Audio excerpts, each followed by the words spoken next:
Assalamualaikum warahmatullahi wabarakatuh. Bismillah, alhamdulillah, wassalatu wassalamu ala rasulillah wa ala alihi wa sahbihi wa mawala. Yang saya hormati Rektor dan segenap Sivitas Akademika UIN Sultan Maulana Hasanuddin Banten, para narasumber, para peserta webinar yang berbahagia.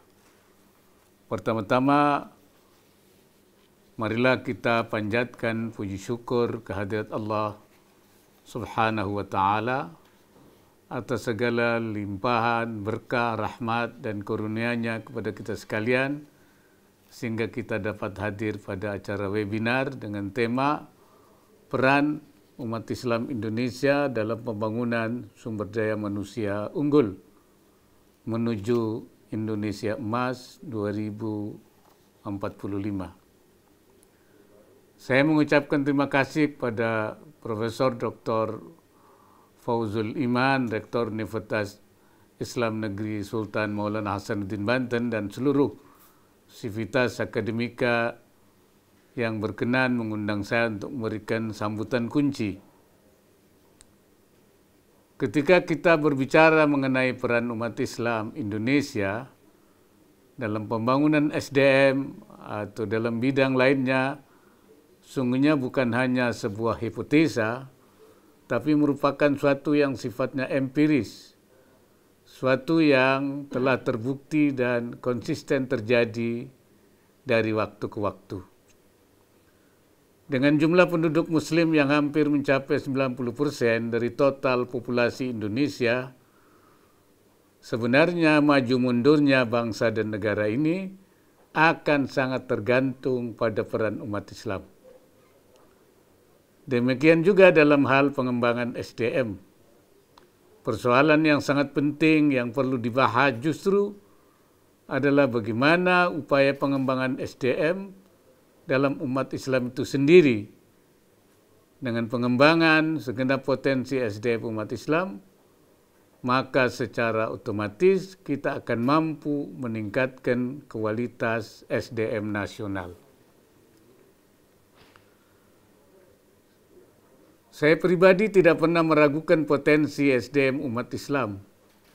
Selain itu, pengembangan SDM juga merupakan salah satu ajaran Islam yang penting. Islam sangat menghargai pengetahuan. Bahkan wahyu Allah yang diturunkan kepada Nabi Muhammad yang pertama adalah Iqra bismi rabbikal ladzi khalaq, yang diawali dengan perintah untuk Iqra, membaca. Wahyu yang diterima oleh Nabi Muhammad saat sedang bertafakkur di Gua Hira tersebut mengandung makna yang tidak sekedar membaca, tapi jauh lebih daripada itu, yaitu penekanan tentang pentingnya ilmu pengetahuan. Karena ilmu pengetahuan itu yang membawa kehidupan menjadi lebih baik. Membaca, memahami, dan kemudian juga pada gilirannya menjalankan ilmu dan pengetahuan yang dipelajari adalah merupakan makna utama dari wahyu Iqra tersebut. Ada lagi, ya, man arada dunya, kata Rasulullah, fa'alaihi bil ilmi. Siapa yang menginginkan dunia, dia harus juga dengan ilmu. Wa man arada al-akhirata fa'alaihi bil ilmi. Untuk akhirat pun juga harus dengan ilmu. Man aradahuma fa'alaihi bil ilmi. Untuk mencapai juga dunia dan akhirat juga harus dengan ilmu. Jika umat Islam dapat berpegang pada makna dari wahyu Iqra itu, maka sungguhnya kita semua diperintahkan untuk tidak pernah berhenti belajar dalam hidup. Life is a continuous learning process. Hidup adalah untuk terus belajar. Dan belajar adalah merupakan kunci dari pengembangan SDM. Jadi bagi saya, masalah utama dalam peran umat Islam untuk pengembangan SDM justru adalah bagaimana umat Islam mampu mengatasi hambatan-hambatan yang dihadapi dalam pengembangan SDM itu sendiri.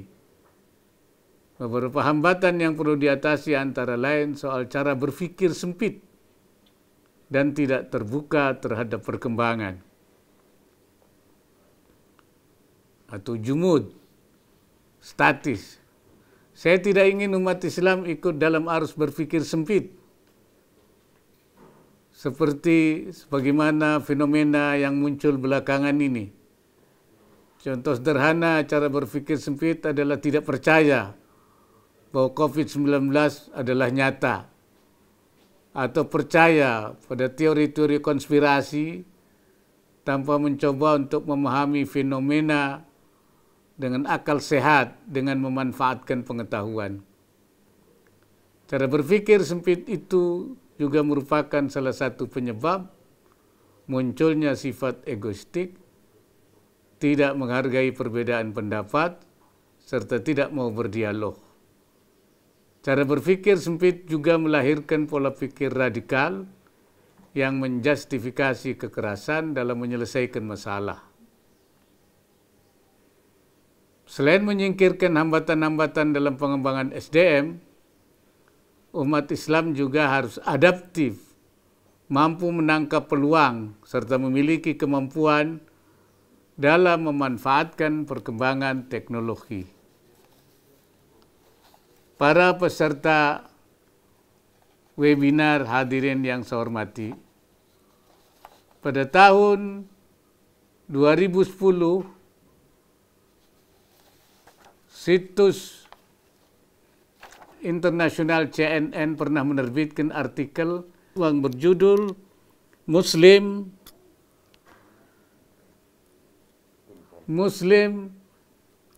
Invention that Shape a Modern World, atau penemuan Islam yang membentuk dunia modern. Dalam artikel tersebut disebutkan bahwa di Spanyol, seorang penemu Muslim bernama Abbas ibn Firnas telah mampu merancang flying machine atau mesin terbang pada abad ke-9, atau ratusan tahun sebelum Da Vinci membuat rancangannya sendiri. Artikel tersebut juga menjelaskan mengenai peran Az-Zahrawi, seorang dokter Muslim yang pada tahun 1000 menerbitkan ensiklopedia operasi bergambar yang digunakan di Eropa sebagai referensi medis selama 500 tahun berikutnya.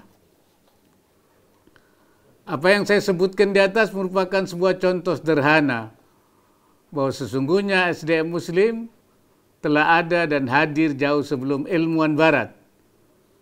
Apa yang ditunjukkan oleh Abbas ibn Firnas dan Az-Zahrawi merupakan buah dari cara berpikir yang terbuka, terus belajar dan berinovasi, menjawab kebutuhan zaman.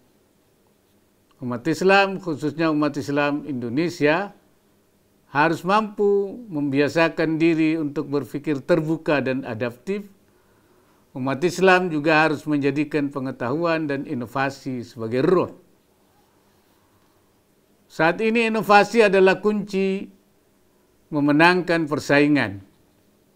Inovasi lebih bernilai dari sumber daya seperti minyak bumi ataupun tambang. Sumber daya dapat habis, tapi inovasi tidak terbatas. Jika berbicara mengenai inovasi, saya senang mencontohkan Apple, sebuah perusahaan teknologi asal California, Amerika Serikat, yang menggunakan inovasi sebagai sumber daya utama saat dunia sedang memasuki masa resesi akibat pandemi, di mana seluruh perusahaan justru mengurangi produksi dan investasinya. Apple malah melakukan hal sebaliknya. Pada bulan Oktober 2020 yang baru lalu, Apple meluncurkan produk iPhone 12 produk teknologi, telepon genggam premium yang harganya jauh lebih mahal dibanding dengan produk sejenis dari pabrikan lainnya. Hanya dalam waktu 24 jam pertama, iPhone 12 laku terjual 2 juta unit, lebih tinggi dari penjualan iPhone 11 sebanyak 800.000 unit pada September 2019 ketika krisis COVID-19 belum berlangsung. Di saat krisis, daya beli menurun, tapi Apple menjual produknya yang mahal justru lebih banyak. Bagi Apple seperti tidak ada krisis. Apple juga menjadi perusahaan Amerika Serikat pertama yang berhasil mencapai valuasi 2 triliun dolar Amerika Serikat pada bulan Agustus 2020, juga pada saat dunia sedang mengalami krisis. Dengan valuasi 2 triliun dolar AS, nilai perusahaan Apple melampaui produk domestik bruto atau PDB negara-negara besar seperti Kanada, Brazil, Korea Selatan, Spanyol, Australia, Meksiko, Indonesia, Belanda, Arab Saudi, Turki, Swiss, Taiwan, Uni Emirat Arab, Norwegia, dan juga banyak negara lainnya. Apple merupakan salah satu contoh keberhasilan inovasi.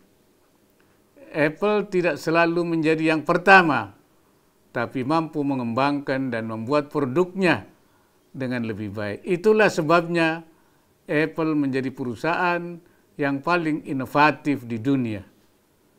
Contoh Apple adalah sekedar menunjukkan kepada kita pentingnya inovasi yang akan selalu bernilai sekalipun dunia dalam keadaan krisis. Peserta webinar dan hadirin yang saya hormati, dalam berbagai kesempatan saya selalu mengatakan bahwa SDM unggul merupakan kunci untuk memenangkan persaingan global, sehingga upaya pengembangan SDM tidak bisa ditawar. Dan menurut saya SDM unggul adalah SDM yang sehat, cerdas, memiliki produktivitas tinggi, produktif, inovatif dalam menghasilkan sesuatu yang manfaat dan maslahat, memiliki semangat untuk berkompetisi, cinta tanah air, berakhlak mulia atau berakhlakul karimah. Oleh karena itu saya mengharapkan webinar ini dapat membahas peran umat Islam dalam pengembangan SDM berpatokan dengan definisi tersebut. SDM unggul harus universal, memiliki integritas dan moralitas. Menutup sambutan ini, saya ingin mengingatkan kita semua untuk senantiasa mematuhi protokol pencegahan COVID-19. Pandemi ini masih jauh dari selesai. Karena itu pastikan kita selalu menggunakan masker, menjaga jarak, rajin mencuci tangan untuk memutus penyebaran COVID-19. Hanya dengan itu kita dapat mempercepat upaya untuk keluar dari krisis yang kita hadapi saat ini.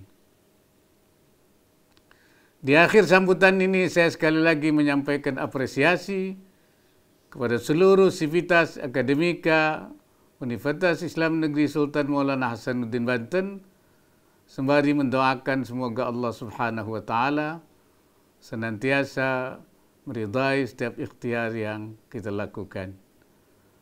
Sekian dan terima kasih. Wallahul muwaffiq ila aqwamit thariq. Assalamualaikum warahmatullahi wabarakatuh.